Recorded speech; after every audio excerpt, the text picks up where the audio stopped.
I'm going to attempt to discuss a fairly common topic in clinical practice. I'm going to attempt to show how this might look in as straightforward a way as possible. So essentially, I'm talking about the idea of differential diagnosis. So you have identified a motion problem in a region where it could be attributable to multiple things. What might occur is you may have a reason for the need of being very specific to the structure that really is the problem, instead of just being broad, to identify which structure it is. So let's just say I identified a problem with the patient bending to the right, and I'm not sure if it is the muscles, if it is the vertebrae themselves, or if it is the ribs, or if it's all of them combined.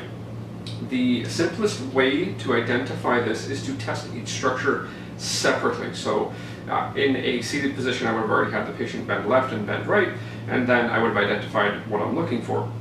So what I want to know now is the challenge. So to be more accurate, the patient can bend left well, not bend right particularly well. So I just want to check what's going on.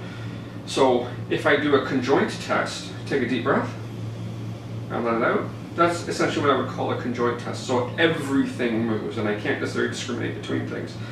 If I go to the region in which the side bending problem seems most prevalent, I can essentially do a spring test. I can just spring through the vertebrae. Check the region broadly to identify if the area where the majority of the problem lives is highly notable, right? So everything springs on either side of it, that area doesn't spring particularly well. So I check the area. I can check the ribs themselves. I can have him take a deep breath. It's just not going to show me what I think it's going to show me because he's on his front and the table is going to change the dynamic.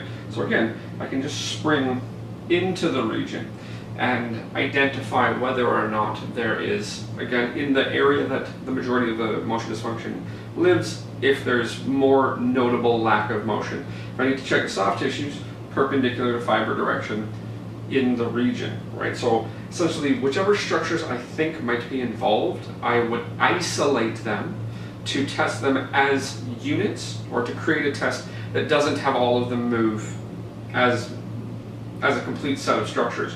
I purposefully isolate them at that point. So when I want to diagnose which thing is more immobile in the region that I found a problem, I need to actually isolate the structures. I need to pull them out of context. So a macro motion, or a large motion, would be in context. A micro motion, or a motion that's focused on the structure, would be much more so a out of context test, right? So I pull it out of its total context, test it to see how it's doing compared to its friends. Now, if all three of those structures show me anomaly within the tests that I'm doing, then I would choose to treat broadly. I would choose to treat them in a united fashion. If one of them shows me the majority of the dysfunction or the majority of the lack of motion, I would choose to treat that structure. Now, that's not something that often comes up as a need in clinical practice to truly isolate a singular structure.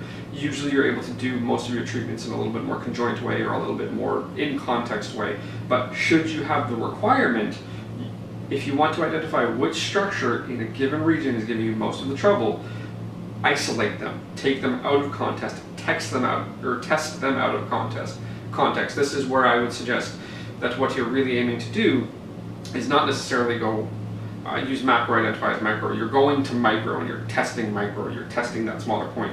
So you first identify with a macro motion where you want to look, then you do your micro tests.